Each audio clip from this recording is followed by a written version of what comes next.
One still has not got the answer sir. Shiva లాంటి cinema తర్వాత శివ అసలు కాస్టింగ్ జరిగినప్పుడు అంటే వెన్ యూ లుక్ బ్యాక్ ఆ రోల్‌కి మీరు బాగున్నారని కదా మిమ్మల్ని తీసుకుని ఉంటారు. అంటే హ్యాండ్ పిక్డ్ కదా ఆ రోల్ క్యారెక్టర్స్ అంతా. నేను ఇక్కడ అంటేనమ్మా let me take it in this way పాజిటివ్‌గా. 'Shiva' came in 89. అవును. మా పెళ్ళయింది 89.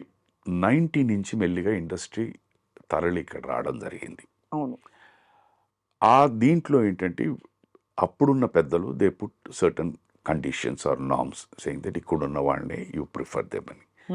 సో నాకు వ్యక్తిగా నేను ఇక్కడికి షిఫ్ట్ అయ్యే పరిస్థితిలో లేదు. ఎందుకంటే అంతకుముందే ఒక దగ్గర ఒక 6 నెలలో 7 నెలలో అయి ఉంటుంది నేను అక్కడ చెన్నైలో ఇల్లు కొనుక్కొని. 6 నెలలు ఉన్నాను నేను. సో ఆ ఇల్లు వెంటనే అమ్మేసుకుని నేను ఇక్కడికి రావాలంటే ఆ ఇల్లు అమ్మాలి. అవును. దాని మీద కాస్త కొద్దిగా అప్పు ఉంది. సో అప్పు తీరిస్తే కానీ నేను అమ్మలేను. సో ఈ పరిస్థితుల వల్ల వన్ బై వన్ నన్ను రోజుకి ఒక్కొక్క మెట్టు వెనకాలకి లాగేసింది. సో నేను షిఫ్ట్ అవ్వలేదు. ఒక ప్రదేశం వదిలేసి ఒక ఫ్యామిలీతో ఇంకో ప్లేస్కి షిఫ్ట్ అవ్వాలంటే మామూలు విషయం కాదు. సామాన్య విషయం కాదు. అందులో అక్కడ నాటుకుపోయి అంతకాలంగా అక్కడే అవన్నీ వదిలేద్దామా, నాటుకుపోవడాలు ఇవన్నీ వదిలేద్దామా. ఒక మామూలు మన ఇందాలు మాట్లాడుకుని ఒక మధ్యతరగతి కుటుంబం ఆర్ లిటిల్ అప్పర్ క్లాస్ దీని మీద అనుకుంటే, అండ్ మధ్యతరగతి అంటే మళ్ళీ మీరు సార్ పేరు తీసుకొస్తారేమో, అందుకని అది కాకుండా దీని నుంచి ఇక్కడ బయటికి రావాలంటే ఇట్స్ వెరీ డిఫికల్ట్ థింగ్. నేను అది చేయలేకపోయానమ్మా. సో ఆ దీంట్లోని నేను ఏమైనా మిస్ అయిపోయి ఉంటాను అది కూడా అలా అనుకుంటా. Let us take it like that. So ఆ దీంట్లో ఐ మిస్డ్ ఇట్. ఎందుకంటే అప్పటికి ఏమైపోయింది, అప్పటిదాకా నేను పనిచేస్తున్న దర్శకులందరూ వాళ్ళెవ్వరికి డైరెక్షన్ ఛాన్సెస్ రాలేదు. కొత్త క్రాప్ ఆఫ్ డైరెక్టర్స్ వచ్చేసారు, న్యూ క్రాప్. సో వాళ్ళందరూ they were preferring artist year. వాళ్ళకి ఆల్రెడీ ఉన్న సర్కులు తెలిసిన వాళ్ళతో దే వర్ మేకింగ్, అండ్ ఆ సినిమాలన్నీ సక్సెస్ఫుల్గా వెళ్తూ ఉన్నాయి. So the trend changed. అది ఆ దీంట్లో నేను ఫిట్ అవ్వలేదు. లేదు సుధాకర్ చేత ఇది చేయిద్దాం, పిలిపించండి అనే అన్న పరిస్థితి రాలేదు. దేవర్ సమ్మన్ అదర్స్. శివ బాగా ఎంజాయ్ చేసి ఉంటారు కదా సార్ ఆ షూటింగ్. కరెక్ట్గా అంతా if you take the entire average age group of అందరూ, ప్రొడ్యూసర్స్ కానీ, డైరెక్టర్ గారు కానీ, కెమెరామెన్ గారు కానీ, we would all be around 25-26 years average తీసుకుంటే. సో ప్రతి ఒక్కరూ వారి కాలేజ్ అనుభవం, వారి కాలేజ్ ఎక్స్పీరియన్సెస్, చిన్న ఇన్సిడెంట్స్ అవన్నీ చెప్పేవారు. Enjoyed working with it. Varma గారితో ఎలా ఉండింది సార్ యువర్ జర్నీ? అమ్మా నాకు ఆ రోజు నుంచి ఈ రోజు వరకు చెప్తున్నానమ్మా, he is a person who believed his consciousness. వారి నమ్మకం అది. he was clear, నాకు ఇది చాలు, ఇది వర్కౌట్ అవుతుందని. అప్పుడు ఎలా ఉన్నారో ఇప్పుడు అంతేనమ్మా. దట్ గట్ ఫీలింగ్, ఆ గట్ ఫీలింగ్తో he was the same. నాకు వారిలో ఇంత మార్పు కూడా నాకు అనిపించలేదు. ఆ రోజు ఎలాగున్నారు, this is okay, this is perfect, work out అవుతుంది. ఇవాళ అంతే. సక్సెస్ ఫెయిల్యూర్ పక్కన పెట్టండి. ఆ రోజు ఆయన ఇది సక్సెస్ అవుతుంది అని బిలీవ్ చేశారా లేదా అని పక్కన పెడితే, ఆ రోజు అలాగే ఉన్నారు, ఈ రోజు ఇలాగే. సక్సెస్ అయిందా, ఆనందం లేదా. మ్యాన్ విత్ కన్విక్షన్ అమ్మా. అది రైటా రాంగా, మీకు రైట్ రాంగ్ అనిపించచ్చు, ఆయనకి రైట్ రాంగ్ అంటే రైట్ అని చేస్తారు. అవును, ఆ కన్విక్షన్ అనేది ఇప్పటికీ అదే ఉందమ్మా. This is what was there. ఆ రోజు వారు ఎవరో ఎవరికి తెలియదు. అవును, కొత్త డైరెక్టర్ అందులో ఎవరికి తెలియదు. ఆ సినిమా రిలీజ్ అయిన తర్వాతే అందరికీ తెలిసింది.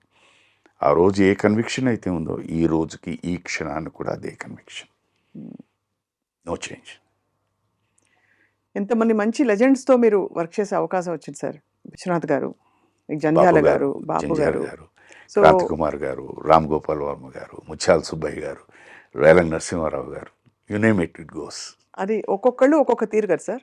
వాళ్ళందరిలో మీరు మోస్ట్ కనెక్ట్ అయిన వ్యక్తి ఎవరు సార్? అంటే సెల్ఫిష్గా చెప్పాలంటే it will be my first film Subhalekha and director గారే. బట్ ప్రతి ఒక్కరిలో మీరు అన్నట్టు అందరూ వైవిధ్యమైన డైరెక్టర్లు. సో ఒక్కొక్కరి దగ్గర ఒక్కొక్కటి మనం నేర్చుకుని దాన్ని అడాప్ట్ చేసుకోగలిగితే ఇల్ బి గుడ్.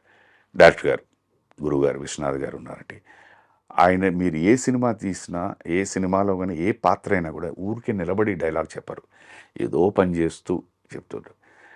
దానివల్ల ఏమైపోతుంది, ఇంట్లో ఉన్న ఫీలింగు, ఇంట్లో పనిచేస్తున్న ఫీలింగ్ వచ్చేస్తాయి.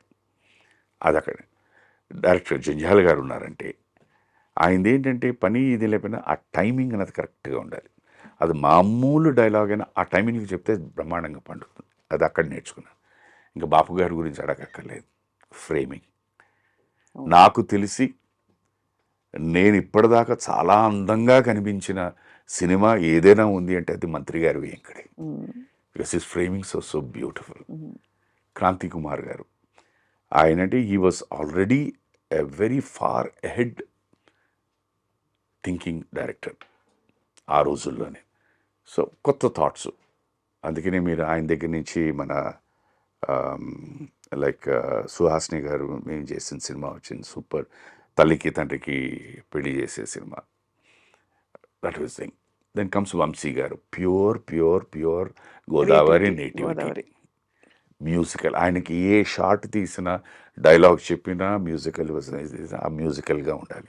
ఆయనకి ఇళయరాజా గారు ఆయన ఎన్నో సందర్భాలు సుధా తగ్గండి ఇలా అలా పరిగెట్టుకుంటా, నువ్వు ఇలా పరిగెట్టుకు వచ్చేకదు ఇప్పుడు దీనికి రాజాగారు ఇలా ఇస్తారు. మీరు ఆశ్చర్యపోతారమ్మా వాళ్ళిద్దరి మధ్య ఉన్న ఆ వేవ్ లెంత్ ఏమిటి అన్నది నేను ప్రాక్టికల్గా ఒక ఎగ్జాంపుల్ చెప్పగలుగుతాను. రాజా సార్ అండ్ వంశీ గారు. వంశీ గారు చెప్పండి ఇద్దరు అసలు ఈయన ఇలా చెప్పేవారు సెట్లోని. నాకు మనకి ఏదో ఓకే అని ఏదో అనుకో అలాగేనా అండి ఓపెన్గా చెప్పారు. ఒక సందర్భంలో సార్ ఎందుకో ఫోన్ చేశారు, నేను రావచ్చా నైట్ అని.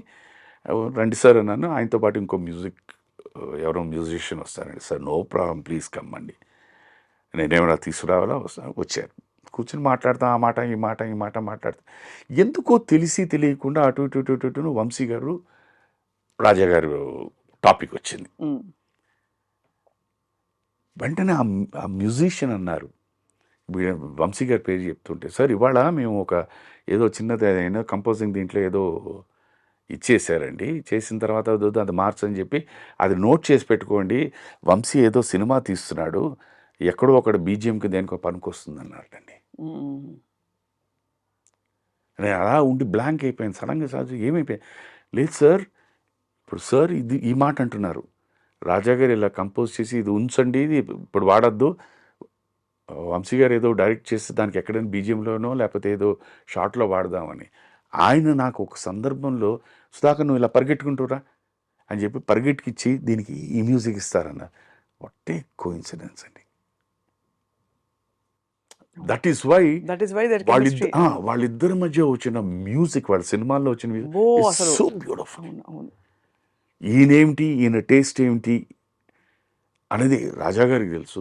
రాజాగారు నేను తీసిన దానికి రాజాగారు నాకు ఎలాంటి మ్యూజిక్ ఇస్తారనేది ఈయనకి తెలుసు. అవును.